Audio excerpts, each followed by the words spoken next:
Welcome to the AJ Awesome Show, a show about my favorite things.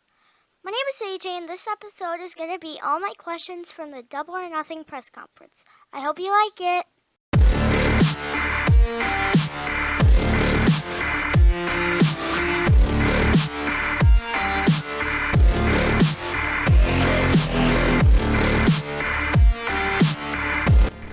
I got the chance to go to the first AEW pay-per-view, Double or Nothing in Las Vegas.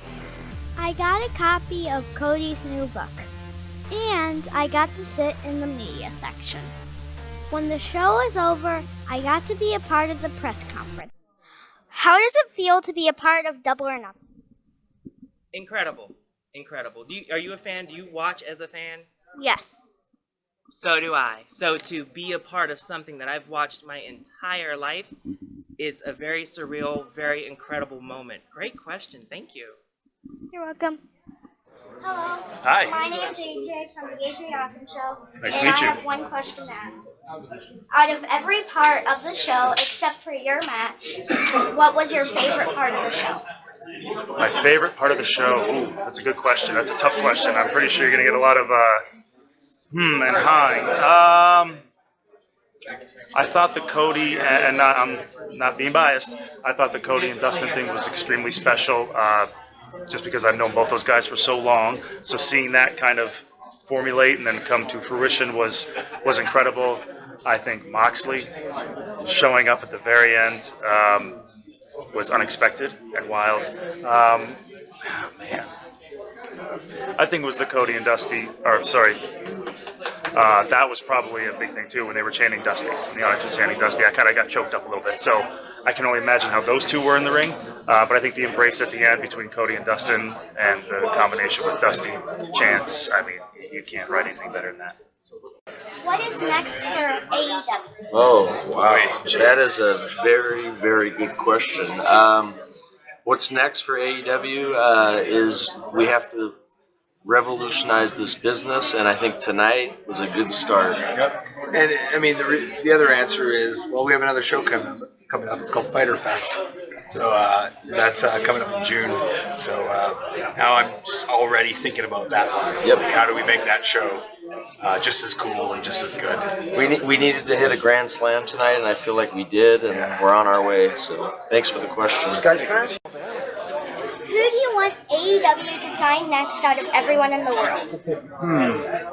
Well, I guess the guy I wanted to sign the most would have been Jon Moxley, and all of you probably have already received it, but we did sign Jon Moxley to a multi-year deal, a really wonderful deal for AEW, and our presentation is the alternative, so that's the news tomorrow, and that was the guy I wanted, because what a story, you know? On one end, you have this veteran guy like Dean Malenko, who left WWE after over 10 years to come play ball with us, and then you have Moxley, who was right in the thick of it. I mean, the Shield was the hottest thing. I got to be in there with those guys with my brother and my dad. He took the last bionic elbow.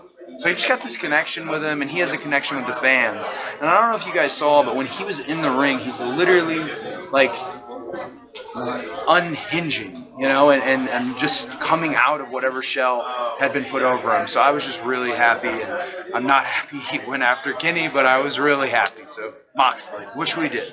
Out of every single match inside the whole show that you thought could have happened with everyone inside this roster, who would the match be? talking about tonight specifically, right? Yeah, but with everyone in the roster, you can make your own match. Oh, if I can make my own match, I would put, you know what? I would put SCU against the Young Bucks and Kenny Omega. Because right now our focus is six-man tag team action, and I think with those three opponents, we can really show the world even more so than we did tonight what trios wrestling can be. And that's a very selfish answer, but I'm a very selfish person. It's the wrestling business. That was a very good question. I would love to get in and mix it up with them. Literally, but this roster's so stacked, you could drop any one, two, or three of us in the ring with someone else, and you're going to have a classic, which is great. Bill Jr. here's got a question. How old are you, buddy? I'm not. All right. Congratulations. All right. With the match with Kenny and you, having it be one of the biggest match on the card, and everyone was so excited to see it. How did you feel while it was going on? See, he asked it much better than you did, He Kenny. does. You watched it tonight? How did I feel about it? Well, I mean, once again, the secret to a great wrestling show is it's like a great set list from a band. You start out big and then you move through and through and through. So the last match, the last song should be the biggest one that leaves people the most excited. So I think we did that tonight. But once again, I mean, to follow the Lucha Brothers versus Young Bucks, it's not an easy thing to do, which is why we worked the match a completely different way, much more violent and brutal, hard-hitting, which is kind of both of our styles. We have that from our Canadian upbringing. So I think, once again, if you're talking about the three main events of Cody and Dustin and the Young Bucks and Luchas and then Kenny and Jericho, you had three different style of matches. You had a bloodbath, the family story, the tie-in. Then you had this high-flying spectacular, and then you had a brawl, fight, rematch of one of the best matches from last year with this great finish at the end with the surprise guy, and we positioned everybody tonight. So I think the build of the show was great. I think I enjoyed the match. I don't enjoy it sometimes while I'm doing it because it hurts. But, it's one of those things with, at the end of the day, you sit back and go, you know what?